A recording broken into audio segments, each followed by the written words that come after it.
नमस्कार, आप देख रहे हैं भारत लाइव। मैं हूं आपके साथ निषेध ठाकुर। कुर्नी विधानसभा सीट पे जो उपचुनाव हुए उसके नतीजे सबके सामने आ गए हैं।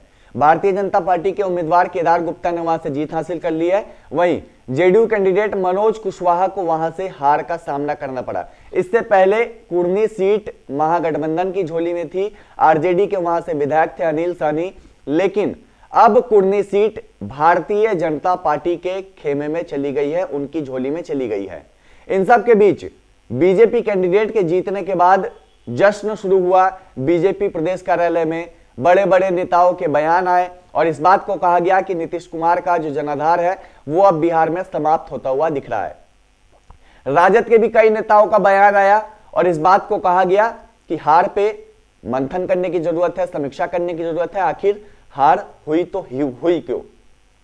लेकिन अगर जिस पार्टी के कैंडिडेट चुनाव लड़ रहे थे जनता दल यूनाइटेड के, उनकी बात करें तो अब तक उनकी पार्टी की ओर से कोई भी प्रतिक्रिया नहीं आई है। खुद हमने कई नेताओं से बातचीत करने की कोशिश की, लेकिन बयान देने से नेता बचते हुए नजर आए।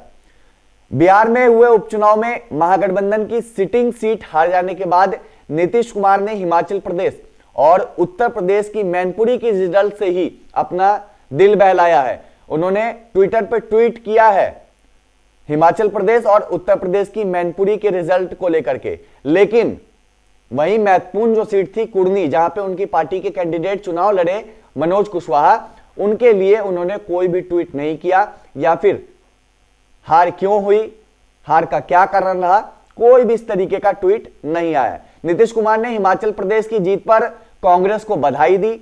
वहीं मैनपुरी के लिए डिंपल यादव और अखिलेश यादव दोनों को बधाई दी। ट्विटर पर नीतीश कुमार ने लिखा कि लोकसभा उपचुनाव में उत्तर प्रदेश के मैनपुरी संसदीय क्षेत्र से समाजवादी पार्टी की उम्मीदवार श्रीमती डिंपल यादव की भारी जीत पर उन्हें हार्दिक बधाई। समाजवादी पार्टी के अध्यक्ष एवं उत्तर प्रदेश के पूर्व मुख्यमंत्री श्री अखिलेश यादव जी को भी बधाई एवं शुभकामनाएं।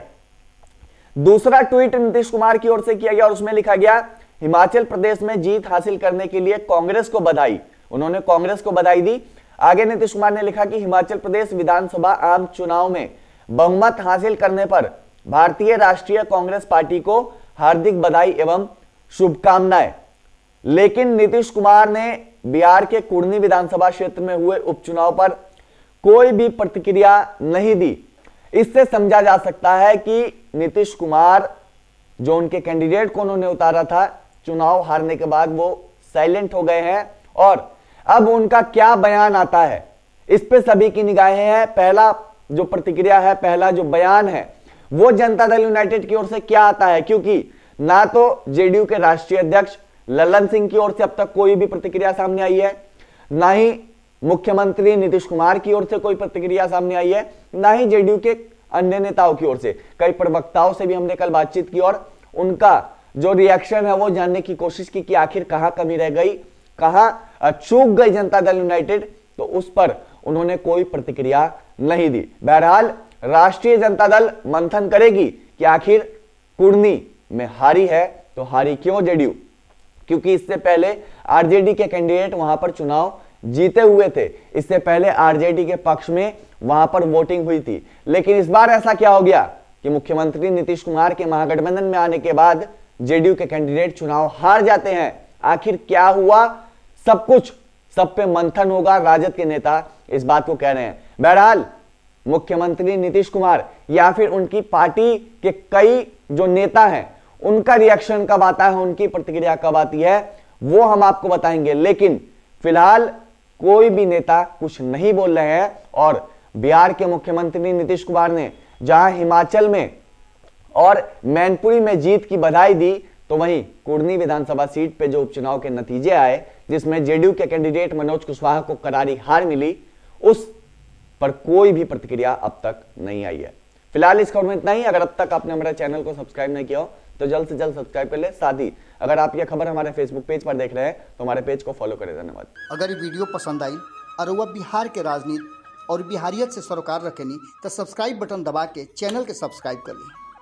ओजे एगो घंटी बा, ओकरा बटन दबा देला से कुल सटीक और मारक खबर रुआ मुफ्त में मिल जाई। अगर रउआ पत्रकारिता के हमनी के नया प्रयोग में सहयोग कर चाहतानी तो ज्वाइन बटन दबा दी। पेटीएम नंबर नोट कर ली 9386816700। धन्यवाद।